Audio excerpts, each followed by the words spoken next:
So another bunch of white trash, poor, broke-ass white people trying to form whites-only community totally collapsed in Arkansas.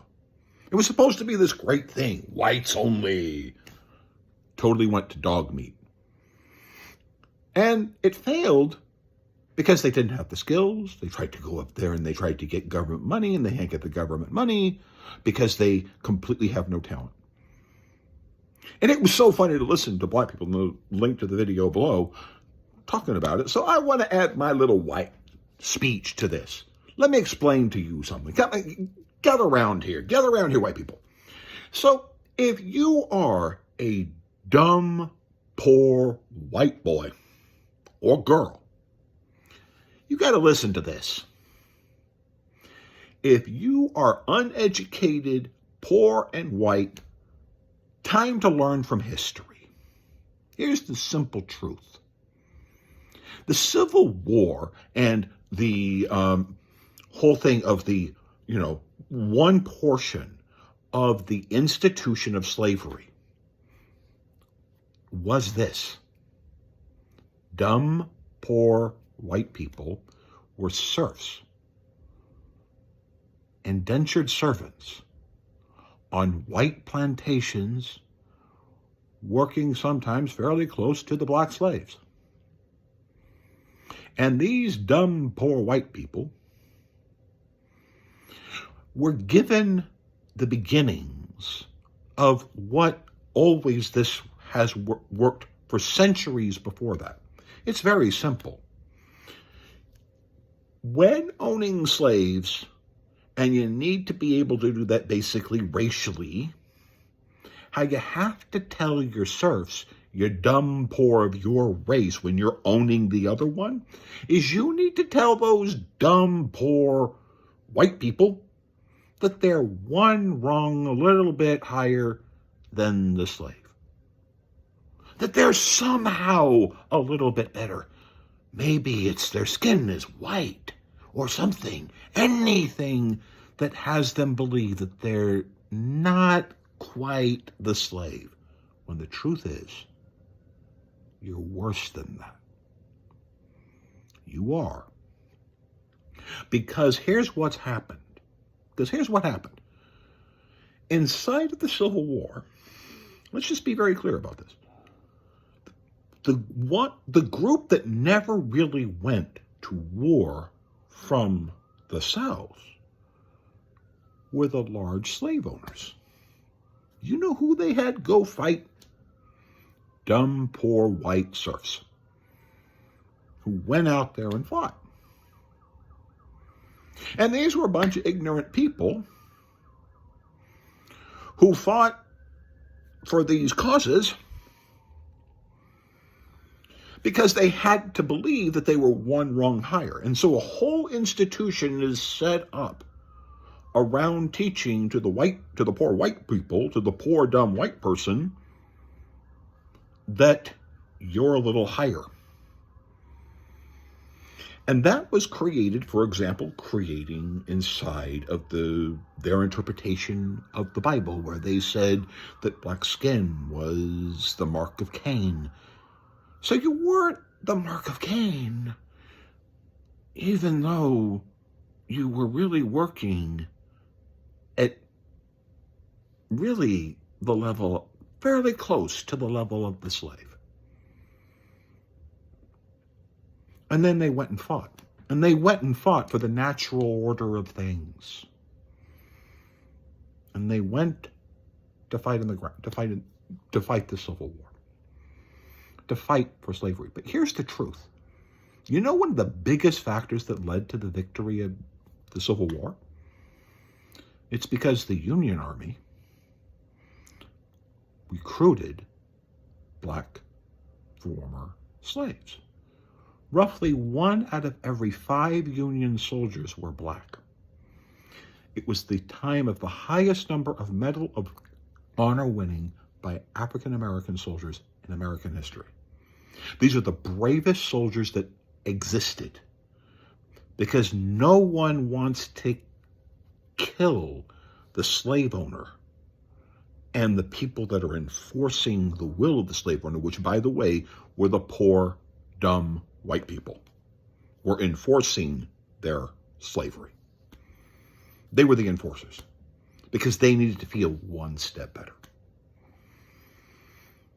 Some of the greatest intelligence developments coming up that the North relied on were actual slaves who, former slaves, would tell some of them to stay as slaves so that they could relay information to the network of the Underground Railroad and other resources to be able to relay what they were gathering from their white slave owners of what they did. But you are poor, dumb, and white.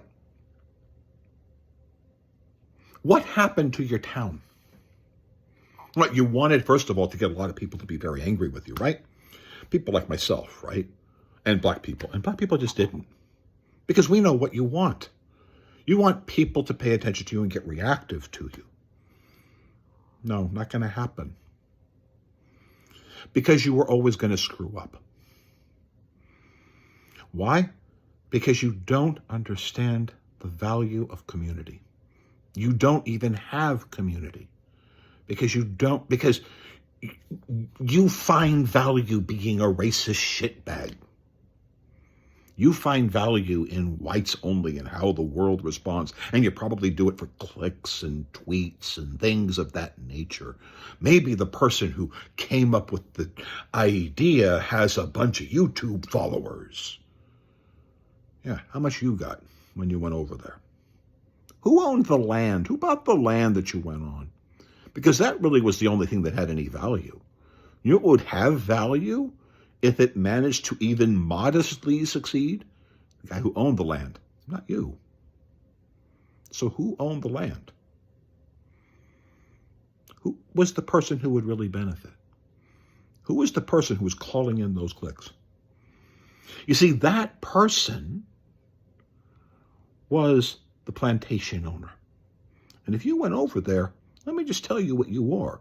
You're that poor, dumb, white boy who thought that just because you were classified as a serf or that you were classified as an indentured servant, that you were somehow one rung above the slave, when you were never that. And here's the truth of what you were in that town. You were never more than just some stupid little whatever you want to call yourself.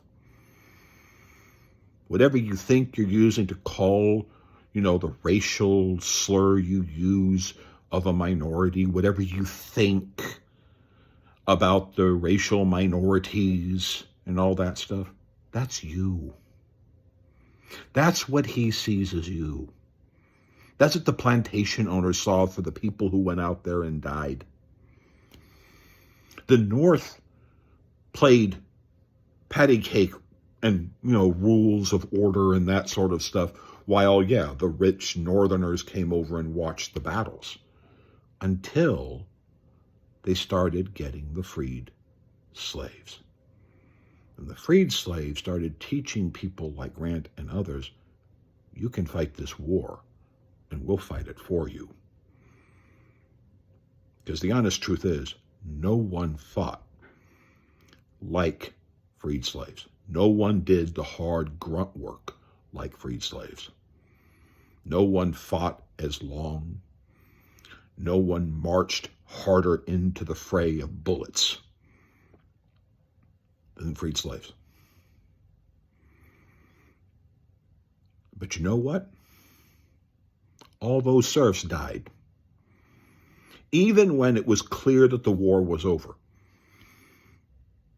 They just sent more of you dumb, poor white people into the fray, even after the North had developed the recoilless rifle against a musket, which basically the repeating rifle was able to fire 4 shots before you could do the musket load. At that point, the war was basically over, because the person who was firing 4 shots was at least able to aim 1 or 2 of them, while the person with the musket was just loading it up and hoping that the 4 other bullets didn't find their head. You get that? You're nothing. And the truth is, like you believe in Nazism, I suggest you look up The Night of the Long Knives. There's a man there, Ernst Röhm. He fought alongside Hitler literally from the beginning of the development of Adolf Hitler himself. He and his movement developed a militia force that was larger than that of the standing army. But he was just a dumb, poor white boy in the face of what Hitler wanted. And on the night of the Long Knives, Hitler slaughtered him, slaughtered the leadership of what Ernst Röhm created, in part to let all the other survivors know one thing: you are nothing but dirt poor-ass white boy. And I, Adolf Hitler, am your fucking master. You are a slave. The only reason your dumb white boy body is not going inside of that into those ovens with those Jews is because you are going to do as I tell you, which is exactly what it's always been. You think that weakness is wokeness. You think tolerating and loving other people who have different skin color, believing women can do more than give birth, is somehow weakness. That's just not true. That's actually the greatest strength, because that's how the North won. That's how the United States beat Germany. Because by the time the United States entered the war, when Germany was fighting Russia on one side and the United States on the other, it was in simply a race of development, of building guns and tanks and cannons. You know what the United States did? The United States sent the men to fight, and the women built guns and tanks and ships and everything. The women were here doing all the building, and the men were fighting. And you know what that did? It made the United States capable of outbuilding Nazi Germany. It was at the point where literally that every single tank that Nazi Germany would destroy, there would be 2 or 4 tanks replacing it. So it was a lost cause. But again, Hitler had the dumb, stupid, poor white people like you obeying him to his last will, to his last thing, as the people who understood the value of others, who understood the value of diversity, who understood the value of a woman doing something more than just simply giving birth, that understood, get a little bit further away from racist ideology and that sort of crap as you create a better worker, a better attention to other minorities and other people, and you suddenly find out that you're producing more and you're outproducing the other side. Your town came apart because you're a racist-ass, dumb little white boy who has not learned from history. And that's why your white ass failed, and it will always fail, especially now, because you don't even know how to work in a society, because all your time is online searching for more justifications to be a racist asshole, and how your white, poor body can justify that you are one rung higher than some minority. Stop being that. The one bootstrap you need to pull yourself up from first, before you can even begin to pull yourself up, is to acknowledge the value of the people around you. Until you do that, you can't pull yourself up for shit. Like, share, subscribe.